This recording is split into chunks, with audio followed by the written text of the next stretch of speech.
السلام عليكم ورحمة الله وبركاته.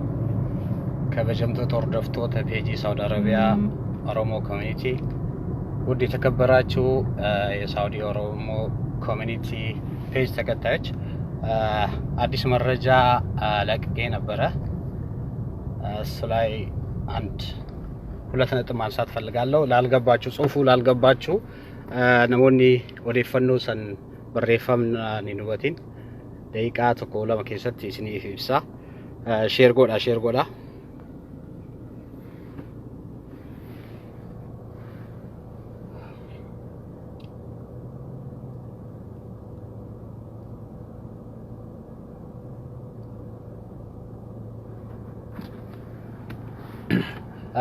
ifama livi senu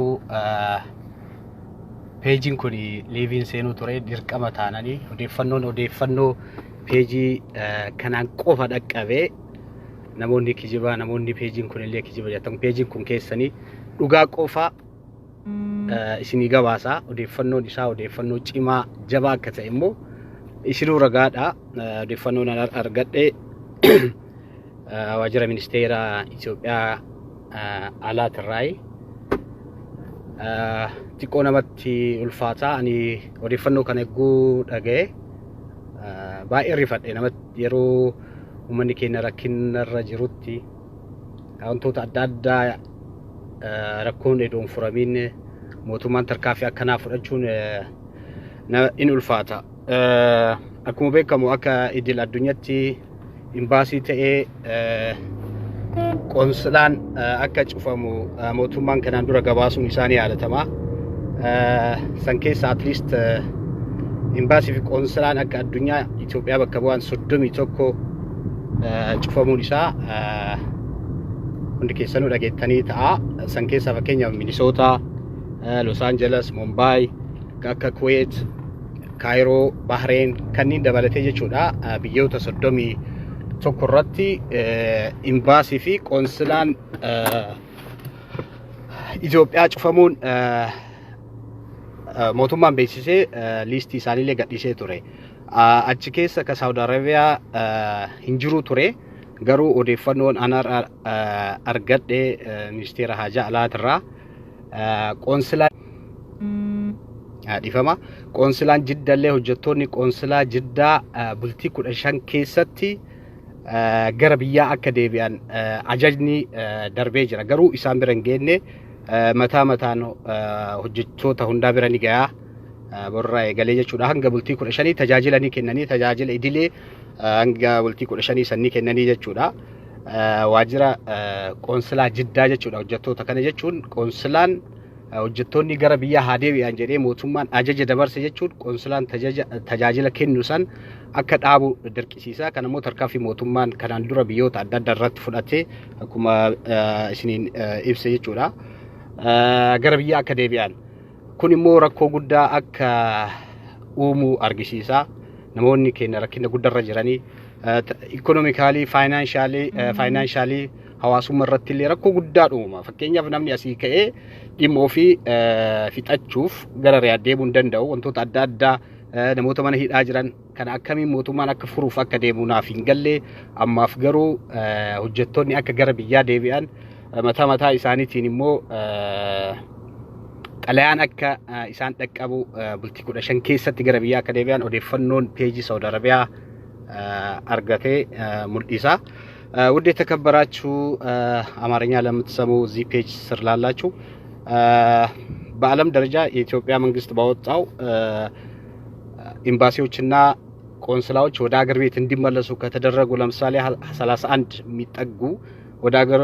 ዘግተው ወደ ሀገራቸው እንዲመለሱ ተደርጎ ነበር በዛ ውስጥ የሳውዲ የሚመለከት ወይም ደግሞ የጅዳም ይሁን የኤምባሲ የሪያድን አልነበረም ሊስት ውስጥ ዛሬ ከውጭ ጉዳይ ሚኒስቴር የደረሰኝ መረጃ የጅዳ ቆንስላ ሰራተኞቹም በ15 ቀን ውስጥ ወደ አገራቸው ወደ ኢትዮጵያ ጓዛቸውን ሸክፎ እንዲገቡ ሚል መመሪያ ወጥቷል ለእያንዳንዳቸው ሰራተኛም ይደርሳቸዋል የሚል መረጃ ደርሶኛል ይሄ ደግሞ ትንሽ ያስፈራል ማህበራዊ ቀውስ ሊያስከትል ይችላል በዚህ ሰዓት ህዝቡ ችግር ላይ ነው ያለው እስር ቤት ያለው ምን መፍትሄ ማግኘት እንዳለበት እንዴት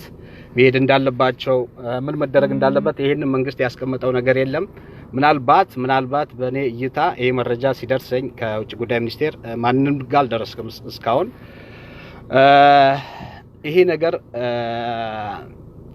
በኮሚኒቲዎች ምናልባት ነፃ አገልግሎት ለሚሰሩ ሊሰጥ ይችላል የሚል ግምት አለኝ። አሁን ጅዳ ቆንስላ መንግስትን ወክሎ ነው የሚሰራው። ምናልባት ኮሚኒቲዎች ህዝቡን ወክሎ ነፃ አገልግሎት ስለሚሰጡ አንዳንድ አገልግሎቶችን ምናልባት ለነሱ ይሰጣሉ የሚል ግምትም ፍንጭም አለኝ። ለማንኛውም የሰማነው ሰበር ዜና ትንሽ የሚያስደነግጥ ነው። ለምን ብዙ ሰው ነው ያለው እዚህ ጅዳም ይሁን መካም የተለያየ እዚህ የጅዳ ነዋሪ የሆኑት አገልግሎት የሚያገኙት ከጅዳ ቆንስላ ጽህፈት ቤት ነው። እንደዚህ ነገር መንግስት እርምጃ ሲወስድ የሚያስከትለውን ችግር አለመገንዘቡ ትንሽ አስቸጋሪ ያደርገዋል። ለማንኛውም መረጃውን ይሄን ይመስላል። ኢንሻአላህ ኸይር ነው። ምናልባት የታሰሩትም ይሄዳሉ ይሆናል። በኮሚኒቲው በኩልም ሊጨርሱ ይችላሉ። ለምን የተለያየ ችግሮች ስላሉ። ለማንኛውም መረጃውን ይሄን ይመስላል። ኢንሻአላህ አላህ ኸይሩን ሁሉ ይወፍቀን፣ ኸይሩን ሁሉ ይቅጠመን እላለሁ። ለማንኛውም ይሄ ፔጅ ትክክለኛ ፔጅ ሳውዲ አረቢያ ኦሮሞ ኮሚኒቲ ትክክለኛ መረጃ የሚያገኝ ከማንም ከዩቲዩብ ከሚሰሩት ቀድሞ መረጃ በማግኘት ይታወቃል። አብዛኛው ኦሮምኛ ተናጋሪ ምናልባት አማርኛ ለማይሰሙት ለማያነቡት ነው መረጃውን አብዛኛው ጊዜ የማቀርበው። አንዳንዴም ደግሞ እንደዚህ ሰበር ዜና ለሁሉም መድረስ ያለበትን ዜና በሚኖርበት ሰዓት በጽሁፍ እመጣለሁ። ምናልባት አንዳንድ ሰዎች ትችት ታቀርባላችሁ ለምን በኦሮምኛ አብዛኛው በአማርኛ የሚሰሩት ብዙ ፔጆች ስላሉ ምናልባት አማርኛ ለማይሰሙ ዜጎቻችን መረጃ ለማድረስ ነው። አዲሱ መረጃ ይሄን ይመስላል። ስለተከታተላችሁኝ አመሰግናለሁ። ከበጀምቶ ሳውዲ ኦሮሞ ኮሚኒቲ ጀለት ያርገብተን odeeffannoon an argadhe kana gabaa ummatti ammarraa eegalee dontayin hanga bultii 15 tajaajila kennuun itti fufaa. Hanga sanii garuu akka of qopheessan gara biyyaa akka deebi'amu akkuma isin jedhe akka biyyaatitti akka idil addunyaatitti biyyoota 31 ka imbaasii fi konsulaan cufame san keessa jiddaan hin jiru tureyyuu amma garuu jiddaan itti dabalamee jira. Odeeffannoon kiyya odeeffannoo dhugaa ka ta'e kanaan hubattanii haatee bareeddii jennaan karaa kanaa dhufti jedhe Oromoo namoonni odeeffannoon kee kijiba jettan asuu argitanii rabbi khairaa godhu odeeffannoon peejii Saudi Arabiyaa odeeffannoo nama kamuu dura kanatti ittiin boonnaa argadhuudha. Kanaafillee ragaan isinii ibsa bal'aammoo yeroo kanaa wal qabatee jechuudha isinii kenna. Ammatti ka jiru odeeffannoon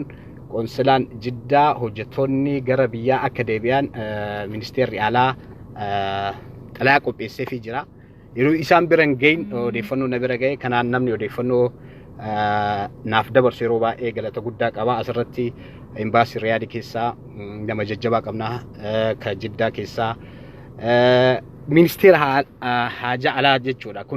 Kunniin amma ka fayyadu edoo odeeffannoo jiran biran gahe danda'e jechuudha. Kanaafi jabaadhaa peejii keessan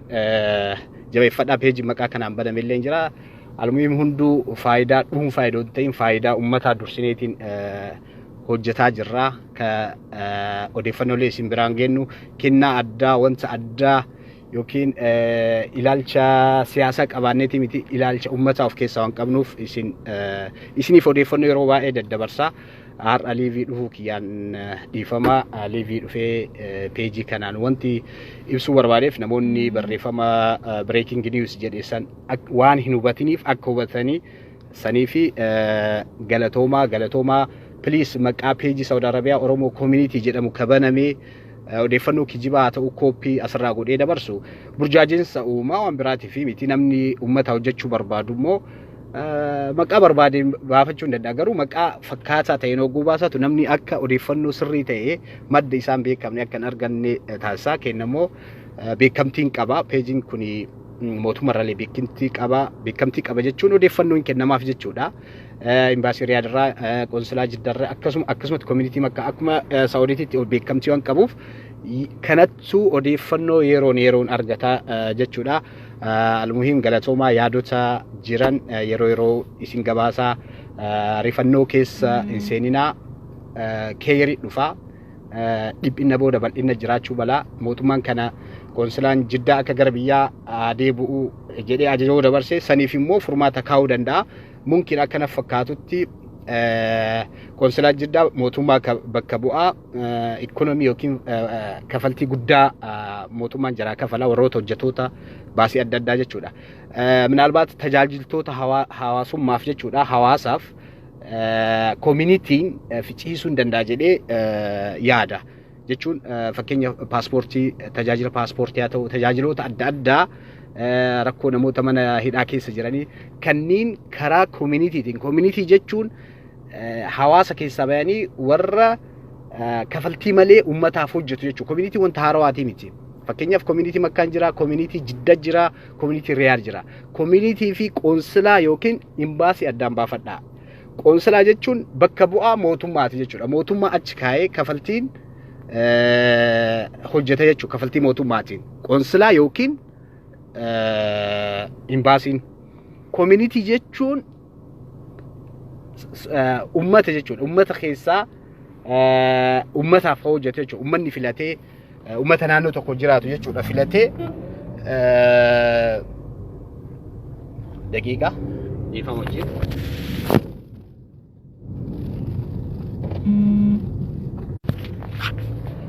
kanaaf communitiin akkuma isiniin jedhe ummataaf tajaajila ka kennu jechuudha tajaajila ka kennu